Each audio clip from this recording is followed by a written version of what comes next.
Desenvolvimento cultural da criança. No cotidiano das instituições de educação infantil, vivenciamos diversas situações que nos proporcionam reconhecer muitas das ações e sentimentos expressos pelos pequenos. Por exemplo, o choro como expressão de dor, incômodo e sofrimento. Por isso, o texto propõe um estudo sobre o desenvolvimento cultural da criança. Esta unidade trata da cultura como um fator que irá influenciar no processo de desenvolvimento, adiantando ou retardando-o.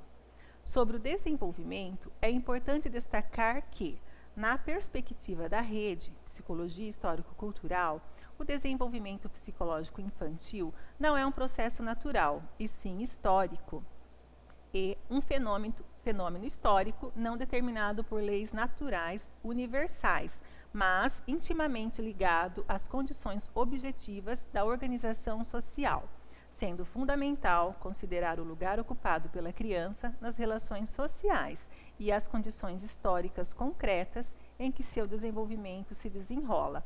Pasqualini, 2009.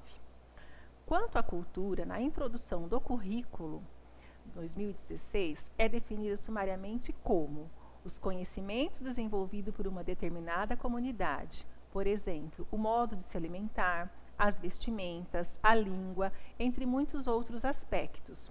O educador dirige o processo educativo e transmite cultura.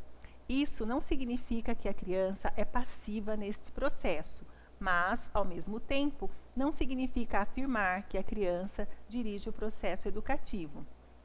Transmitir cultura deve ser entendido em sentido amplo, isto é, há diferentes formas de se transmitir cultura, que, por sua vez, dependerão da faixa etária dos alunos, seu desenvolvimento, etc.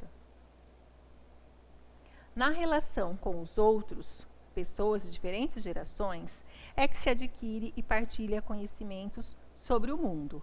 Aprende-se a expressar e também a controlar as emoções e os afetos. É necessário que a criança esteja inserida em um grupo social, tenha como modelo o adulto e seja estabelecida uma relação entre a criança e o adulto.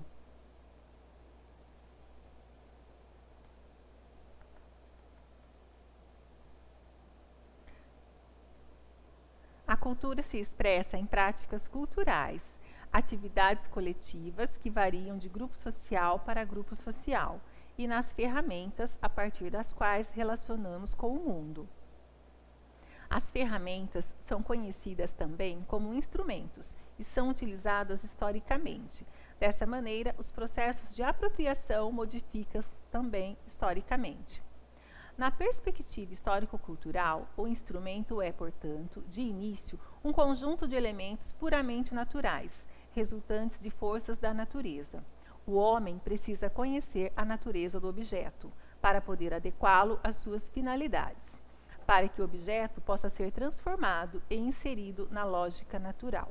Para poder transformar um objeto natural em um instrumento, o homem deve levar em conta, conhecer as características naturais do objeto, ao menos aquelas diretamente relacionadas às funções que terá o instrumento. Duarte, 2001. Os signos são ferramentas que, ao utilizá-los, nos apropriamos da cultura. Entende-se por signos as palavras, os gestos, o olhar, entre outros. Pasqualini, 2015, afirma que, para Vygotsky, o domínio do próprio processo de comportamento ocorre por meio dos signos, pois é na relação com o outro que a criança tem contato com os signos e, ao longo do tempo, vai se apropriando dele. Ao ser internalizado, torna-se meio de influência sobre si mesmo. Pasqualini, 2015. Com a introdução dos signos, a reação converte-se em mediada. Para Vygotsky, o signo é definido como um estímulo meio artificial, que tem origem na introdução do homem com a função de dominar a conduta. Para ele, as palavras são os signos mais importantes. Pasqualini, 2010.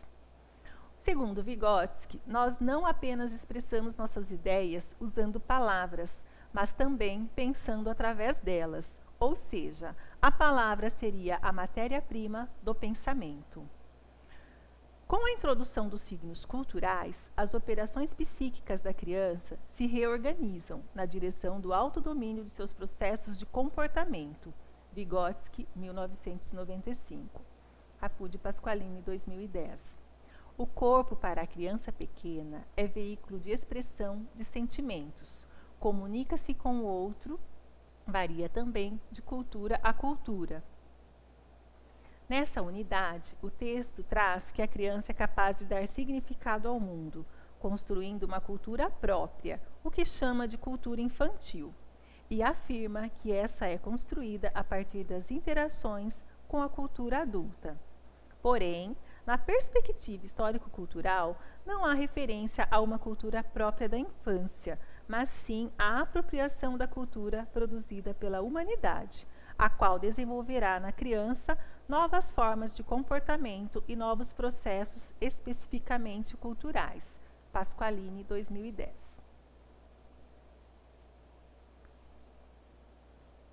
O texto deste caderno aborda o assunto brincadeira como atividade através da qual a criança significa a cultura, pois a brincadeira constitui uma expressão típica da criança, em que ela constrói um outro universo, no diálogo com a realidade. Por meio do jogo de faz de conta, a criança busca compreensão da realidade cotidiana. Porém, Pasqualini, 2010, explica que a brincadeira, na perspectiva da psicologia histórico-cultural, aparece como a atividade principal da criança no período pré-escolar e se configura nos jogos de papéis, nos quais as crianças reproduzem e apropriam-se das relações sociais e do sentido social das atividades humanas. Quanto mais ampla for a realidade que as crianças conhecem, tanto mais amplos e variados serão os argumentos de seus jogos. Na educação infantil, é preciso ensinar na e pela brincadeira, mas não é qualquer brincadeira. Ela deve ser pensada e organizada pelo professor, o qual distribuirá os papéis entre as crianças e definirá os acessórios que serão utilizados, como objeto de trabalhar os conteúdos. Não basta expor a criança a estímulos diversos, ou seja, não basta disponibilizar a ela objetos da cultura. Para além disso, é preciso organizar sua atividade. Pasqualini, 2010. É preciso que haja intencionalidade nas ações do adulto, do professor. O caderno ainda traz que a criança aprende por meio da observação, na participação da atividade coletiva, imitando o adulto.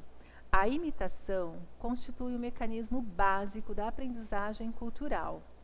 A atividade imitativa, além de se dirigir ao outro, representante da cultura, dá-se na interação com os artefatos culturais historicamente produzidos. Na perspectiva histórico-cultural, a imitação é apontada como um aspecto fundamental nos processos de ensino, aprendizagem e desenvolvimento. Pasqualini, 2010. Segundo Pasqualini, para Vygotsky, a imitação promove o desenvolvimento, surgindo as propriedades especificamente humanas da consciência.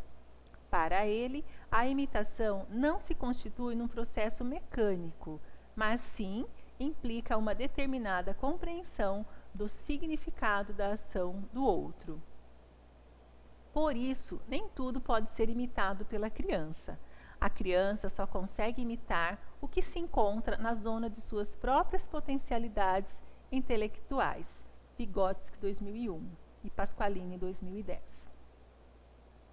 Após o exposto, devemos pensar no papel, função da escola na vida das crianças pequenas, a importância das ações docentes serem organizadas e bem planejadas. Podemos afirmar que, segundo Martins, 2013, cabe à educação infantil identificar os elementos culturais que devem ser apropriados pela criança nos primeiros 5 anos de vida, em seu processo de humanização, identificando ao mesmo tempo as formas pelas quais ela pode relacionar-se com esse conteúdo, de modo a dele se apropriar e convertê-lo em patrimônio psíquico intrapessoal. Alguns princípios podem ser formulados visando a contribuir com a elucidação e o enfrentamento dessa complexa tarefa. Até o próximo encontro.